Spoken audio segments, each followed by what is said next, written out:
Greetings. Before we proceed, it's a fun idea if you comment with your current location. Thank you. Don't forget to like and subscribe. Let's make ourselves comfortable and begin. My flight's canceled. I should be irritated, but instead I feel a strange relief as I drive home in the dead of night. The quiet streets calm me. I've missed the last few days with Emma, and the idea of surprising her makes me smile. I pull into the driveway, cut the engine, and step out into the cool air. The house is dark except for a soft glow from the living room. Odd, Emma usually turns in early when I'm away. As I unlock the door, I hear faint music. Laughter. Female voices mingling with a man's low rumble. My stomach tightens. Something feels off. I step inside, the sound growing louder, more distinct. I move quietly down the hallway, my shoes barely making a sound on the polished wood floors. The living room door is slightly ajar, light spilling out into the hallway. I inch closer, careful not to alert them. The scene that greets me as I push the door open makes my blood run cold. Emma, my wife of 7 years, is lying naked on the couch, her skin glistening with sweat. She's not alone. Surrounding her are 4 other women, also naked, tangled together in a mess of limbs and breathless moans. A man, someone I vaguely recognize as a friend of hers, is with them, his hands everywhere they shouldn't be. The air is thick with the scent of sweat, sex, and betrayal. My mind struggles to process the scene, my body frozen in place. Emma catches sight of me, her eyes locking onto mine without a hint of shame. Her lips curl into a smirk. "You're not invited, honey," she says, her voice dripping with condescension. One of the women giggles, and the man beside her grins, his eyes filled with mockery. "Look, the cuckold's here," he says, his tone laced with amusement. My heart pounds in my chest, anger surging through me. I want to scream, to lash out, but my voice fails me. I stand there, rooted to the spot, the humiliation washing over me in waves. How could she do this? How long has this been going on? The questions swirl in my mind, but all I can do is stare, my fists clenched at my sides. Finally, I manage to move, my eyes darting to the corner of the room where the CCTV camera is positioned. The red light blinks steadily, recording everything. My mind clears just enough to latch onto the idea. This doesn't have to end in my defeat. "This is all recorded," I manage to spit out, my voice hoarse with rage. "And it's going straight to the public." For a brief moment, fear flashes in Emma's eyes, but she quickly regains her composure. "You won't do it," she says, her voice cold and sure. "You don't have the balls." But she's wrong. I'm done being the fool. As I turn and leave the room, I hear her laughter, the sound grating in my ears. This is far from over. I'm going to destroy them all, no matter the cost. "What the hell is this?" I shout, my voice echoing off the walls. My heart slams against my ribs as I take in the scene again, hoping somehow it's changed, that this nightmare has a way out. But it doesn't. It's all still here, Emma, naked and unapologetic. Dangly I am. Entangled with her friends and that smug bastard smirking at me. Emma barely bothers to look at me. She lifts her head just enough to meet my gaze, her expression cold, detached. "You're not invited, honey," she says, each word dripping with icy disdain. The way she says it, like I'm nothing more than an intruder, shreds whatever part of me was holding onto the belief that this was just a horrible mistake. Beside her, that prick, Sam, I think his name is, laughs. "Look at the cuckold," he says, and the others join in, their laughter slicing through me like 1,000 knives. I've never felt this kind of humiliation, this raw, searing shame.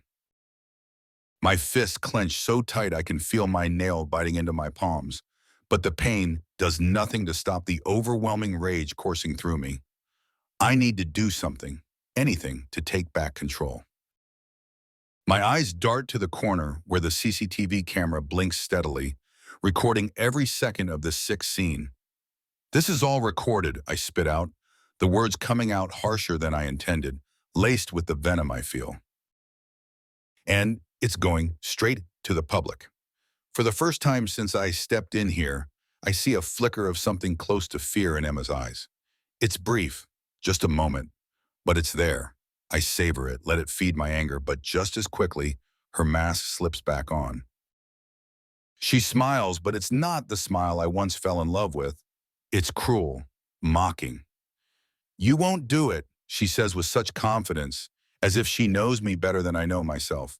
You don't have the balls. Her words hang in the air, daring me to prove her wrong. But I've already turned away, my mind whirling with possibilities. I need to get out of here, away from the sight of them, away from the poison that's seeping into my veins. I hear them laughing as I storm out, their voices trailing after me like ghosts. He won't do it, Emma says again, her voice dripping with certainty. He's too weak. She's wrong. I'm done being played, done being the fool. My footsteps are heavy as I climb the stairs, each step a reminder of the distance growing between us. I head straight to my study, the one place in this house that's truly mine, and slam the door shut behind me. Inside, I pace, my mind racing, thoughts colliding as I try to figure out my next move. The footage. God, that footage. I could ruin them all, send it to every media outlet, destroy their reputations in a heartbeat. But as the initial rush of anger begins to fade, reality starts to sink in. This isn't just about them, it's about me too. If I go through with this, my life is going to change forever, and not for the better. I sit down at my desk, my hands shaking as I pour myself a drink. The amber liquid burns its way down my throat, but it doesn't do much to calm my nerves. I pull up the footage on my computer, watching it again and again. Each replay stoking the fire of betrayal in my chest. It's not just what they did, it's how they did it. The casual cruelty of it all, as if I meant nothing, as if I was a joke. My finger hovers over the button to send the video to my contacts, but I hesitate. A direct confrontation like this could end badly for me. I need to be smart, to think this through. What if they have something on me? What if this goes deeper than I realize? Just as I'm about to hit send, my phone buzzes. I glance at the screen and my blood runs cold. It's a text from an unknown number. We know what you're planning. Stop now or else. My heart skips a beat. I read the message again, then a third time, trying to make sense of it. Who the hell is this? How do they know what I'm doing? Panic starts to creep in, but I shove it down. I can't afford to lose it now. I need to stay focused, figure out who's behind this. I get up and start pacing again, the phone clutched tightly in my hand. My mind races, running through possibilities. Could Emma be behind this? Could it be one of her friends or maybe even Sam? The thought of them watching me, knowing my every move, sends a shiver down my spine. I stop pacing and sit back down, my hands trembling as I try to think. I need to dig deeper, find out who's behind this. But every move I make seems to be countered. It's like they're always one step ahead of me, anticipating my every move. The more I try to push forward, the more it feels like I'm being pulled back, trapped in a web of my own making. Another text comes through, this one more direct. This is your final warning. Back off or we'll make sure you regret it. My chest tightens. The threat is real, and it's closer than I thought. I lean back in my chair, trying to catch my breath, but there's no escaping the suffocating sense of dread that's settled over me. I'm in too deep, and there's no way out. I close my eyes trying to think, trying to figure out my next move, but no matter what I do, the outcome is the same. I'm not the hunter, I'm the prey. With a heavy sigh, I stand up, my legs feeling like lead as I walk over to the window. I look out at the darkened street below, the quiet suburban neighborhood that now feels like a prison. The stakes have never been higher, and one wrong step could cost me everything. I turn back to my desk, the weight of the situation pressing down on me like a physical force. I have to find a way out of this. But how? My mind races, trying to come up with a plan, but every avenue I explore seems to lead to a dead end. And then, out of the corner of my eye, I see it. A small, barely noticeable dot on the bookshelf across from my desk. It wasn't there before, I'm sure of it. My heart starts pounding as I walk over to it, my hands shaking as I reach out to touch it. It's a camera, a tiny, barely noticeable camera hidden among the books. My breath catches in my throat. They've been watching me, Every move I've made, every word I've said, they've seen it all. The realization hits me like a punch to the gut. I'm not just up against Emma and her friends. I'm up against something much bigger, something that's been in control from the start. I rip the camera off the shelf and throw it across the room, my hands shaking with fury. They're on to me, and suddenly I'm not just fighting for revenge, I'm fighting for survival. The game has changed, and I'm not sure I know the rules anymore. I sink back into my chair, my mind spinning as I try to process everything. I'm trapped, outmaneuvered at every turn, and I have no idea who's behind this or what they want. But one thing is clear. I'm in way over my head, and the stakes are higher than I ever imagined.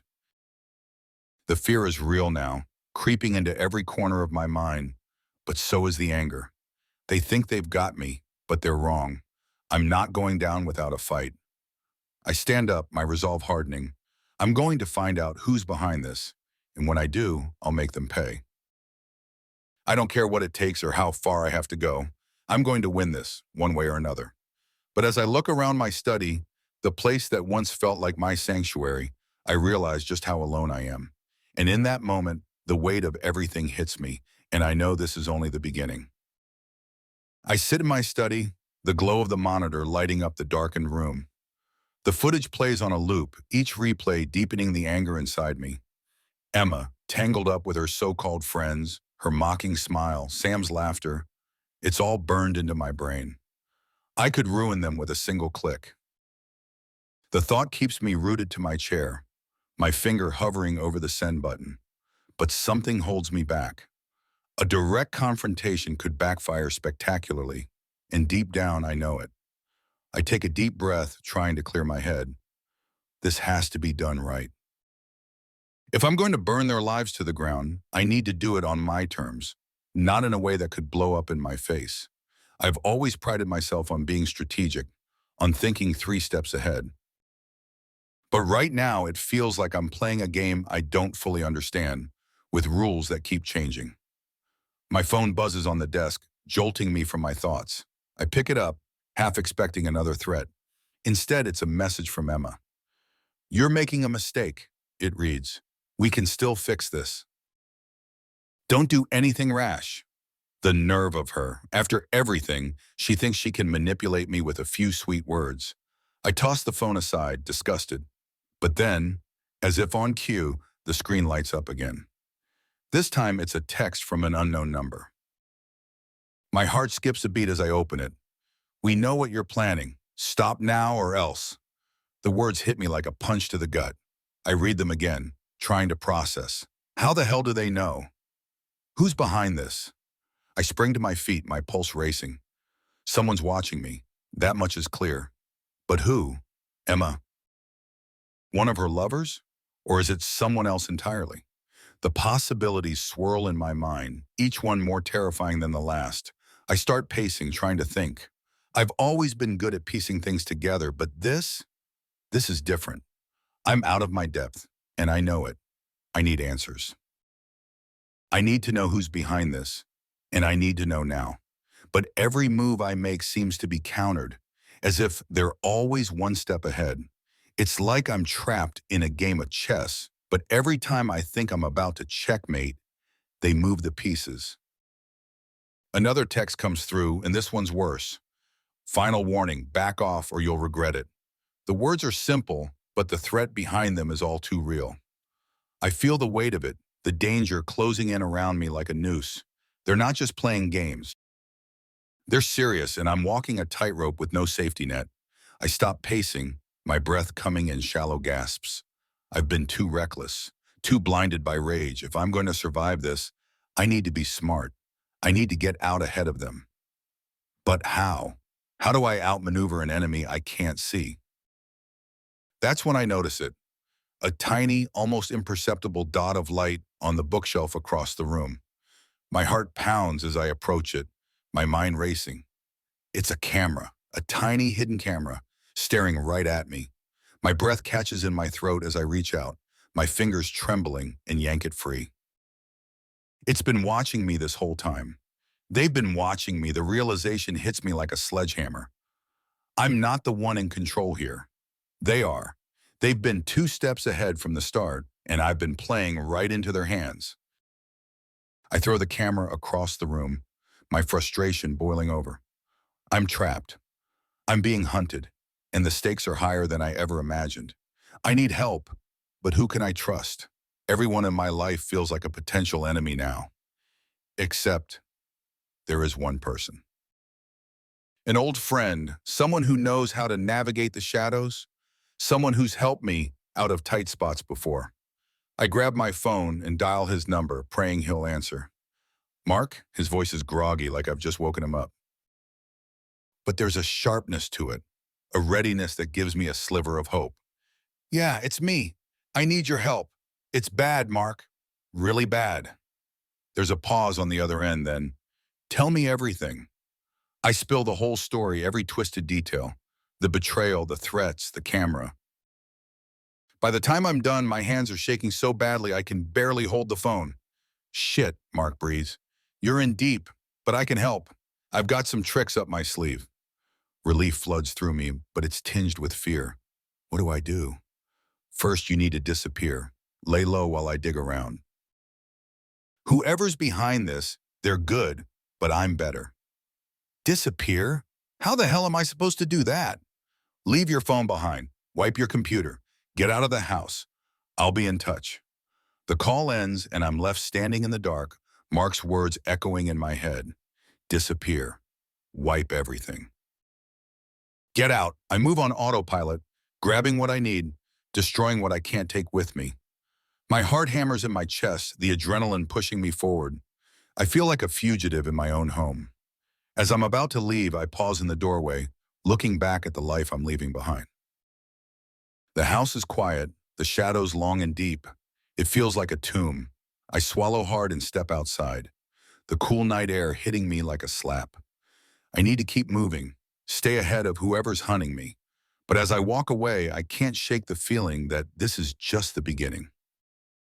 I drive aimlessly, trying to clear my head, but the fear sticks to me like sweat. My mind races with worst-case scenarios. They could be tracking me right now, watching my every move. I turn down side streets, take back roads, anything to throw them off my trail. But it feels futile. No matter how fast I drive, the dread follows me, a dark cloud I can't escape. Eventually, I pull into a motel on the edge of town, the kind of place where nobody asks questions. I pay cash for the room, keeping my head down, my nerves jangling with every step. Inside, I lock the door, pull the curtains tight, and sit on the bed, trying to steady my breathing. Mark's going to come through for me. He has to. But as the hours tick by with no word, my mind goes to dark places. What if they got to him first? What if I'm completely alone in this? The thought chills me to the bone. I check my phone even though I know I shouldn't, and there's nothing. No messages, no calls. The silence is deafening. I try to sleep, but every creak of the building, every distant car passing by, sets my heart racing. I'm jumpy, paranoid, my nerves frayed to the breaking point.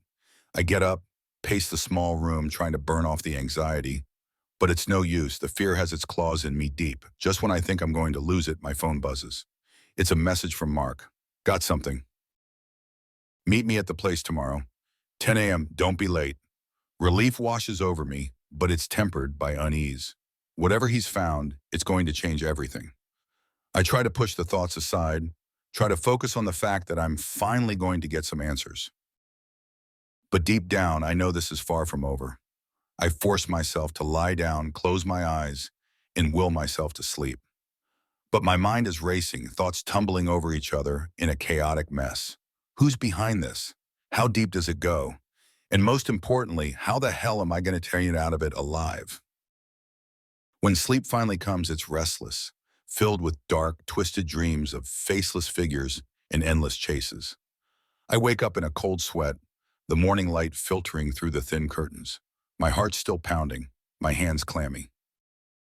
I sit up, trying to shake off the nightmare, but the fear lingers, gnawing at my insides. I get dressed, my movements mechanical, and check my phone again. Nothing. I can't afford to wait around. Mark's expecting me, and I need to know what he's found. I leave the motel, my senses on high alert, every sound, every shadow putting me on edge. The drive to our meeting place feels like it takes forever. My mind runs through 1,000 scenarios, each one worse than the last. But I keep going, the need for answers outweighing the fear. When I finally pull up to the abandoned warehouse we've used for shady dealings in the past, my stomach churns with nerves. Mark's car is parked nearby, but there's no sign of him. I get out, my heart in my throat, and approach the entrance.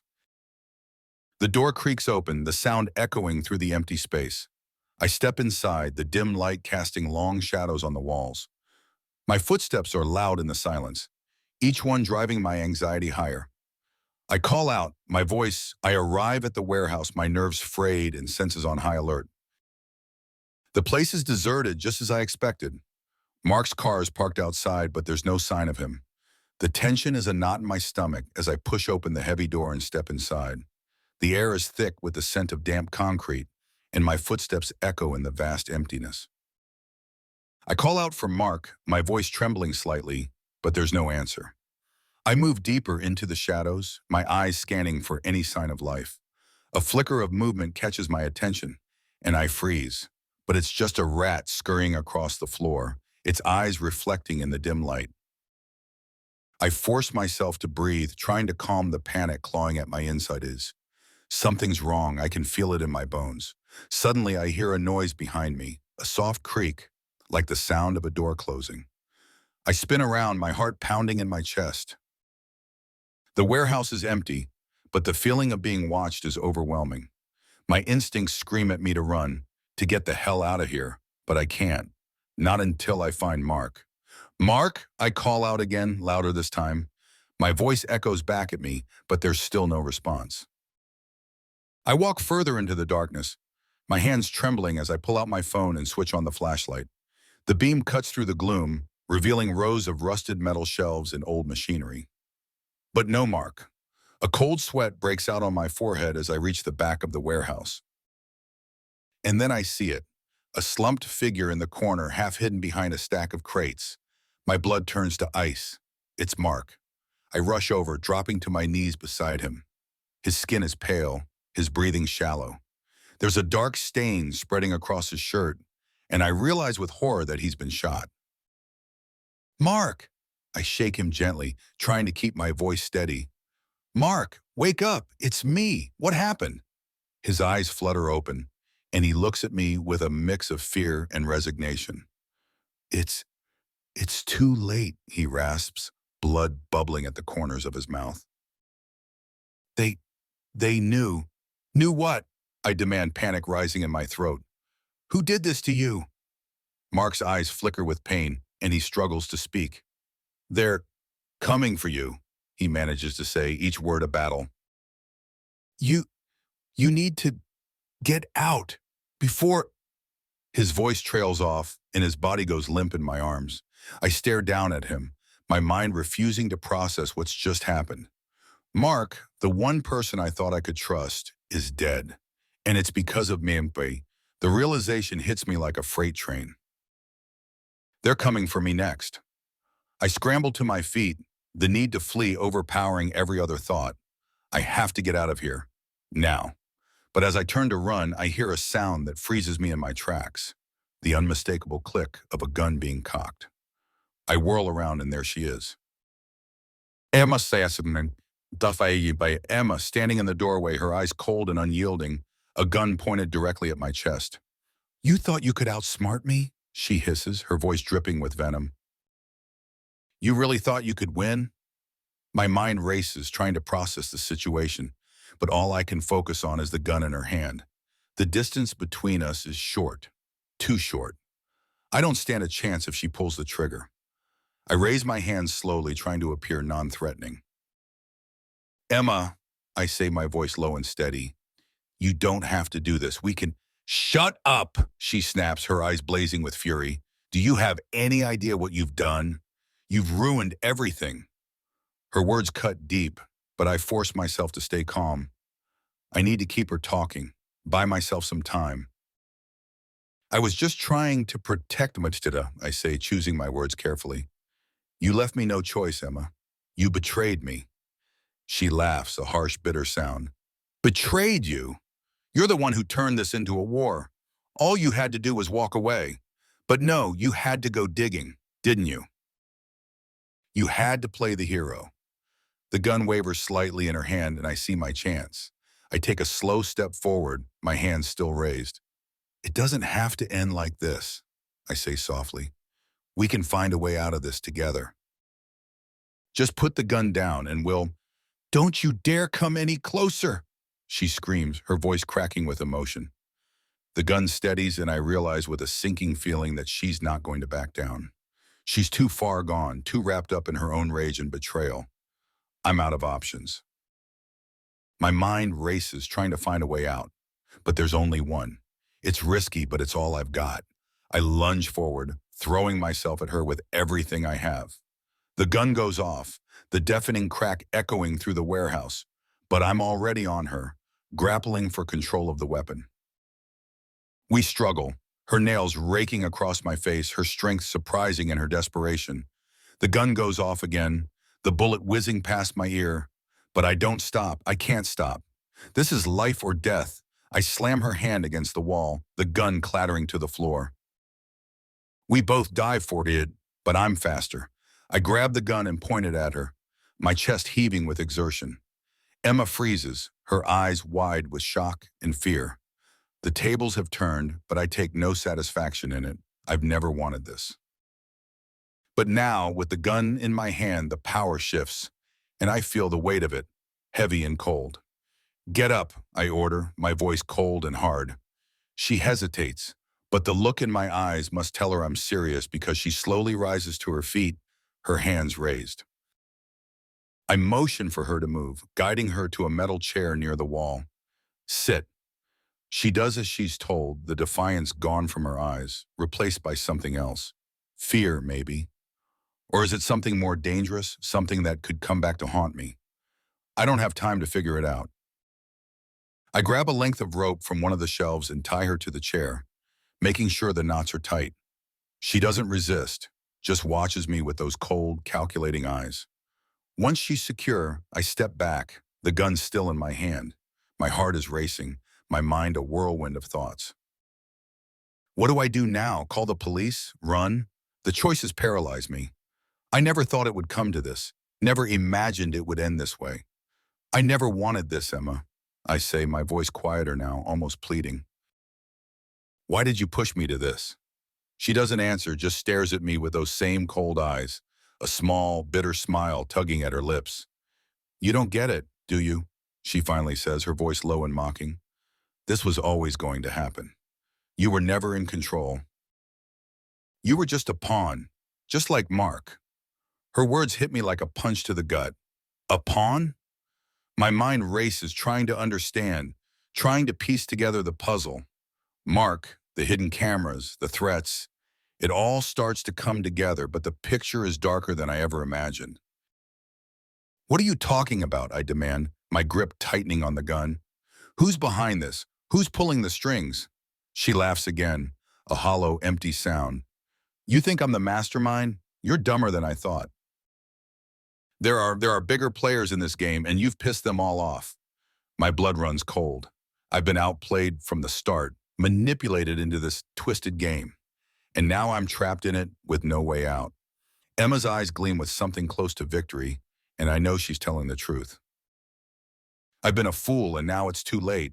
But I can't stop now. I've come too far. Who? I demand, my voice trembling with desperation. Who's behind this?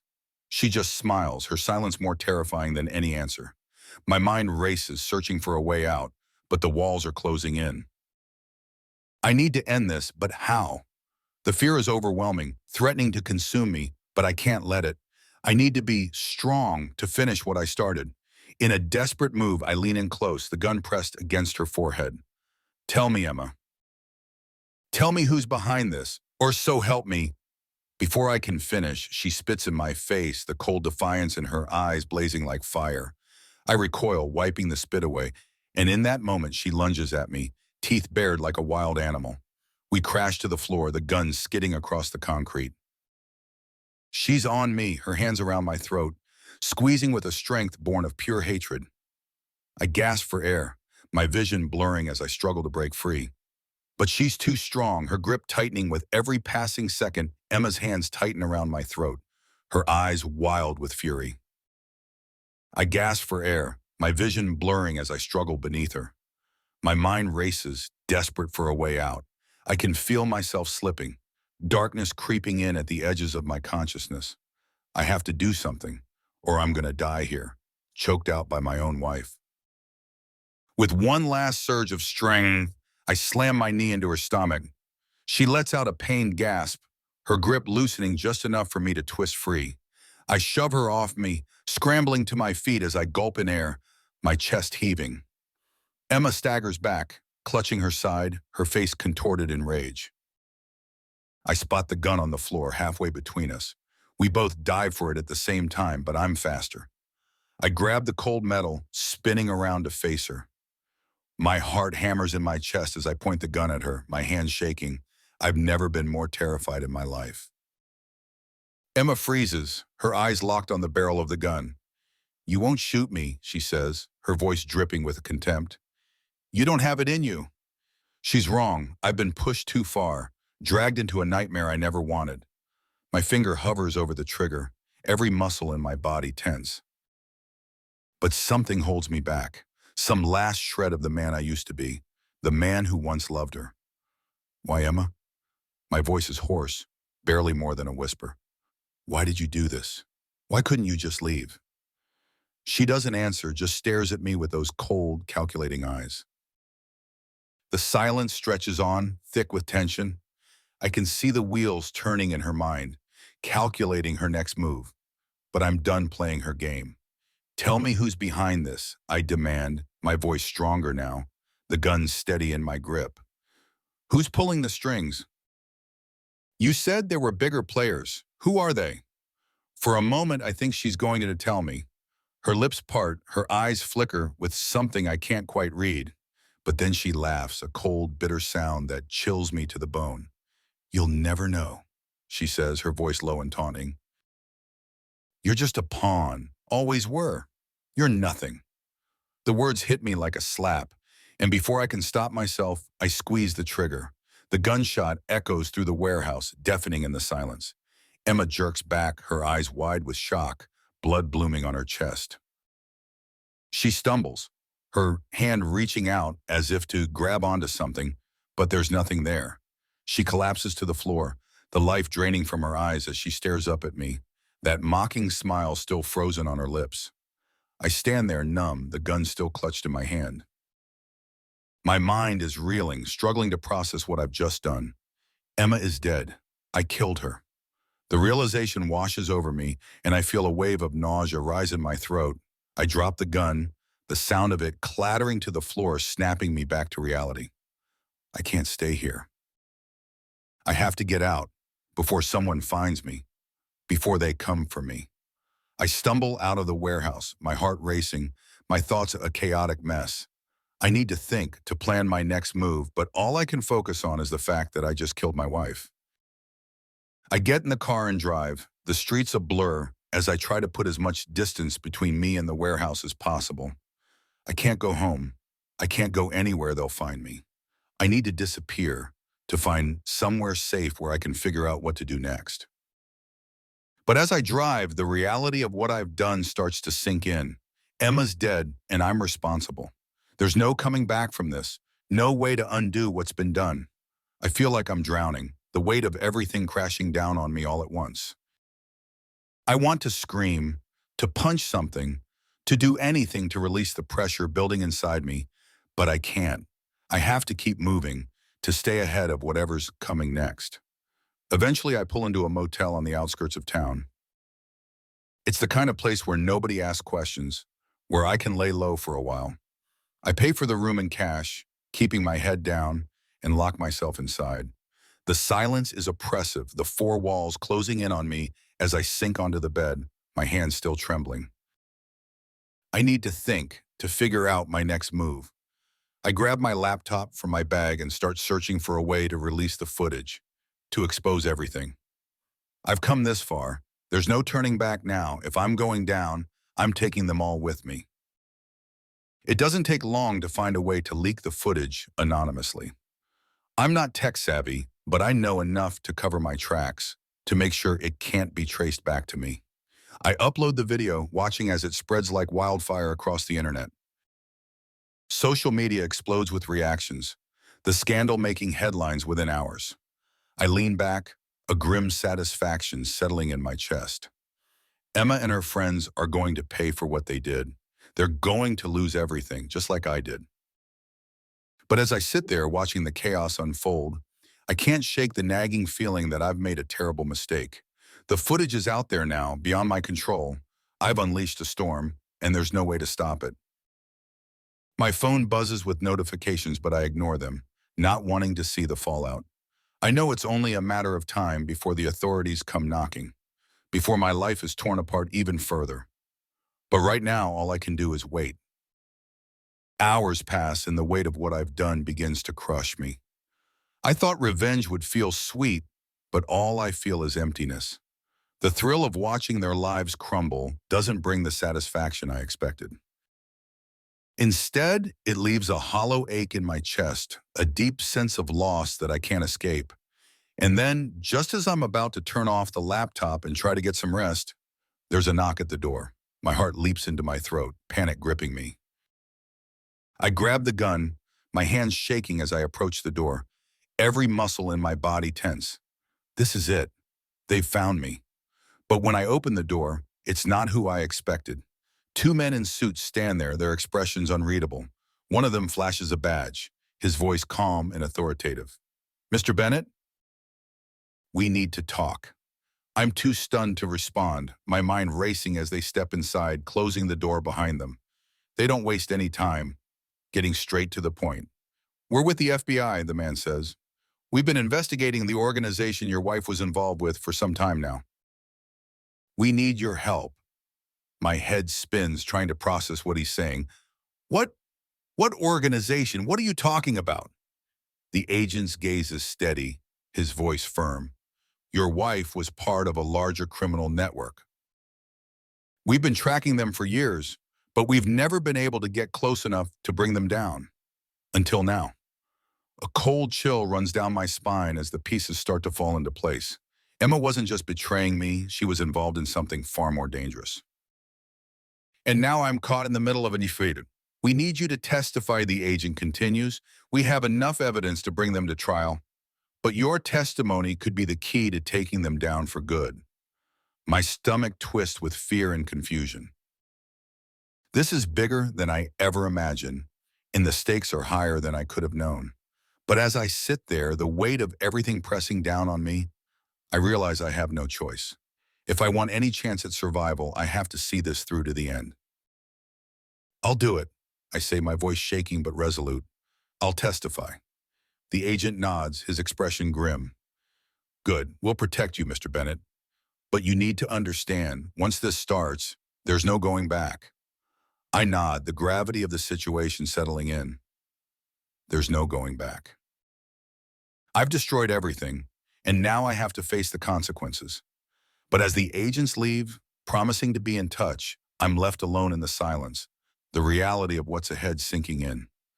Emma's gone. My life is in ruins. And now I'm about to step into a war I never wanted, with enemies I never knew I had. I thought revenge would bring closure, but all it's done is pull me deeper into the darkness. And as I stare at the closed door, I can't help but wonder if I've made the biggest mistake of my life. Months have passed since I watched the police take Emma away in handcuffs. The scandal made headlines just as I knew it would.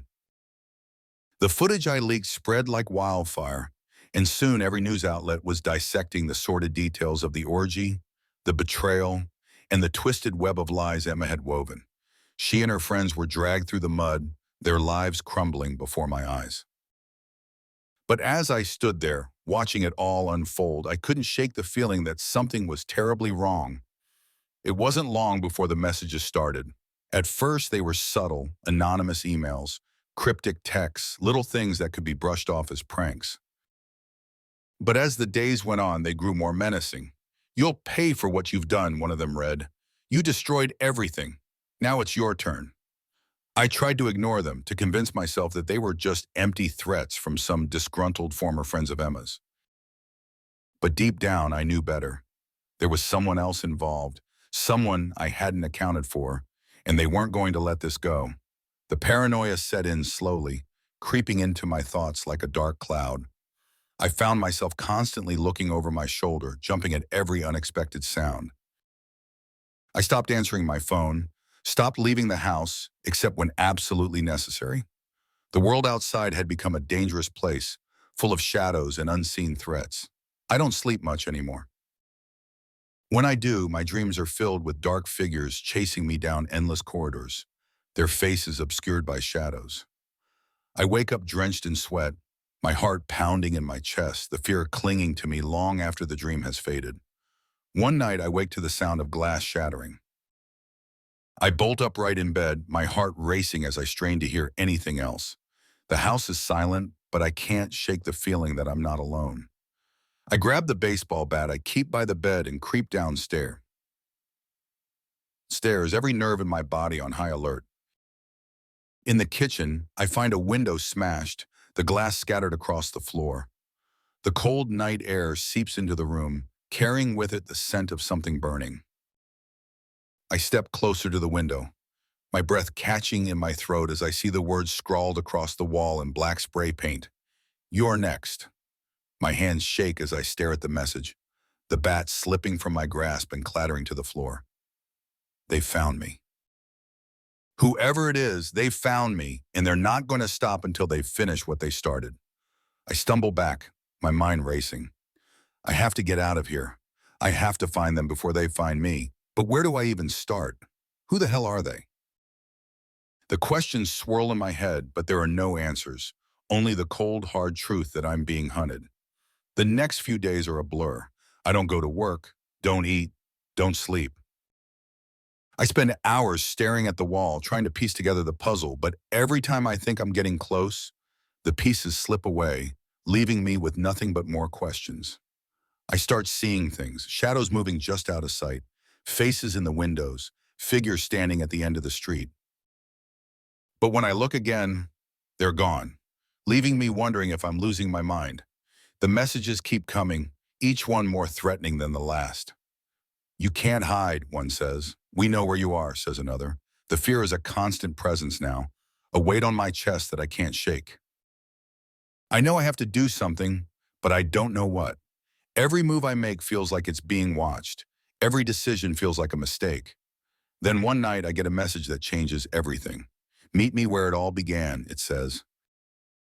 "Come alone or you'll regret it." My blood runs cold as I read the words. Where it all began. The warehouse.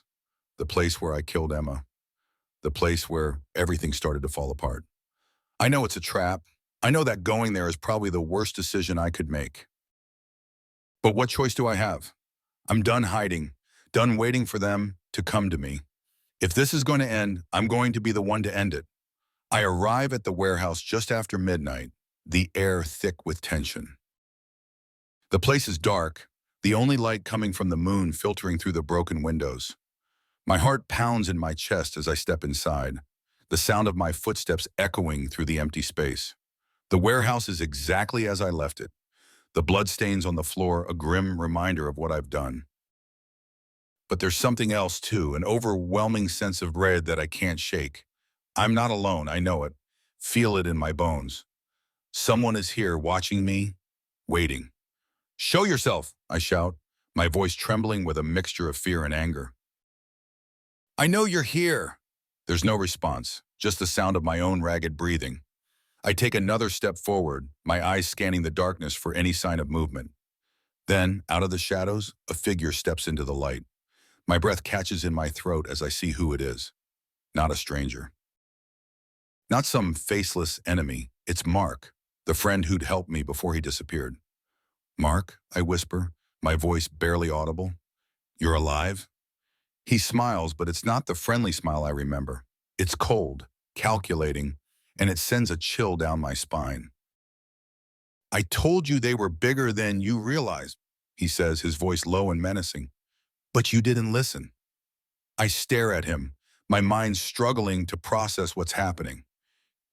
You were behind this? You've been sending the messages? Mark shakes his head, a look of pity in his eyes. No, not me. But I've been working with them. I tried to warn you, but you were too blind, too caught up in your own revenge to see what was right in front of you. The realization hits me like a punch to the gut. Mark was never my friend. He was part of this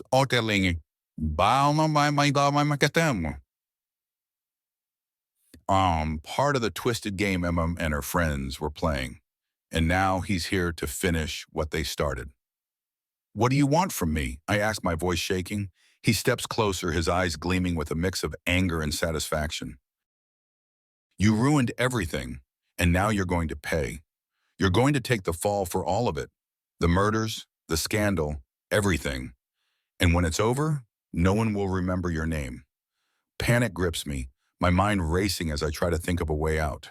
But there's nothing. I'm trapped, just like I was from the beginning. You won't get away with this, I say, my voice trembling with fear and anger. I'll fight you, He cuts me off with a laugh, the sound cold and hollow. Fight all you want, it won't matter. This is bigger than you, bigger than anything you could ever understand. You were just a pawn, and now your time is up. He reaches into his jacket and pulls out a gun, pointing it directly at me. My heart stops, my breath catching in my throat as I stare down the barrel. This is it. This is how it ends. But then, out of nowhere, a shot rings out, echoing through the warehouse. I flinch, expecting the pain to hit me, but it doesn't. Instead, Mark crumples to the ground, a look of shock on his face as blood pours from the wound in his chest. I turn, my eyes wide with disbelief, and see a figure standing in the shadows, a smoking gun in their hand. As they step into the light, my heart skips a beat. It's Emma, alive, and she just saved my life. She lowers the gun, her expression cold and unreadable. I told you this wasn't over, she says, her voice calm and controlled. But you didn't listen. I stare at her, my mind reeling. Everything I thought I knew, everything I thought I'd done, it's all been a lie. Emma wasn't the villain. She was the one pulling the strings, orchestrating everything from the shadows. And now she's the one who's going to end it. You played your part well, she says, stepping closer, the gun still in her hand. But now it's time for the final act. My heart races as I back away, the walls closing in around me. There's nowhere to run, nowhere to hide. Emma smiles, a small, satisfied smile that sends chills down my spine. And then, just as she raises the gun, a sound echoes through the warehouse, a siren getting closer. Emma's smile falters, her eyes narrowing as she realizes what's happening. You called the cops? She hisses, her voice filled with anger. I shake my head, just as confused as she is. But it doesn't matter. The sirens are getting louder, and there's no time left. Emma's eyes dart around, looking for an escape, but there's none. The warehouse is surrounded, the flashing lights of police cars casting eerie shadows on the walls. Emma turns back to me, her expression a mix of anger and something else, something almost like regret. This isn't over, she says, her voice low and dangerous. I've destroyed everything. Emma's gone. The friends I had are scattered, and my career is in ruins.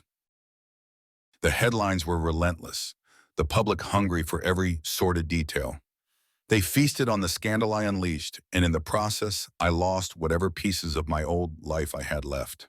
My phone hasn't buzzed in weeks. No calls, no texts, just silence. I used to crave that peace, but now it's a constant reminder of how isolated I've become. Sitting in my empty house, I stare at the bare walls. I remember when this place was full of life, of love, or what I thought was love. Now it's a hollow shell, much like me. I can't sleep, can't eat. My thoughts are consumed by everything that's happened, the choices I made that led to this point. I thought revenge would be sweet, but it's left nothing but bitterness. The days blur together. I've lost track of time, each moment bleeding into the next. I tried to move on, to pick up the pieces, but there's nothing left to hold on to. My mind keeps replaying everything. The betrayal, the rage, the final moments with Emma. Her face haunts me, the cold smile she wore in those last seconds before the police stormed in. She knew even then that this wasn't over, that I would never truly be free. I still hear things in the night, footsteps outside, the creak of a door that should be locked. Sometimes I see shadows flickering at the edges of my vision, but when I turn, there's nothing there. The paranoia is eating me alive, but I can't tell what's real anymore. I feel like I'm living in a nightmare I can't wake up from. Then one evening, as I sit on the couch staring at the blank TV screen, there's a knock at the door. My heart jumps into my throat. No one's knocked on this door in months. I reach for the gun I've kept close ever since that night at the warehouse, my hand trembling as I stand and walk towards the door. I don't know what to expect. Another attack? The police finally coming to take me away? Or something worse? I open the door slowly, my breath held, but there's no one there. Just the empty street and the darkening sky. I step outside, looking left and right, but it's as if the knock was a ghost. Then I see it, a single piece of paper folded neatly and left on the doorstep. I bend down, picking it up with shaky hands. It's unmarked, no name, no address. I unfold the paper and my blood runs cold. The message is short, just 3 words. We're watching you. I stumble back, dropping the note as if it's burned me. My heart pounds in my chest, my mind racing.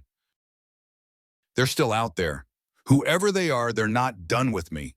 I thought I'd put an end to this, but I was wrong. The game isn't over. It's only just beginning. I stagger back inside, locking the door behind me, though I know it won't make a difference. The note lies crumpled on the floor, mocking me, a tangible reminder that I'm still a pawn in a much larger game. My hands are shaking so badly I can barely hold the gun as I back into the living room. What do they want from me? Haven't they taken enough?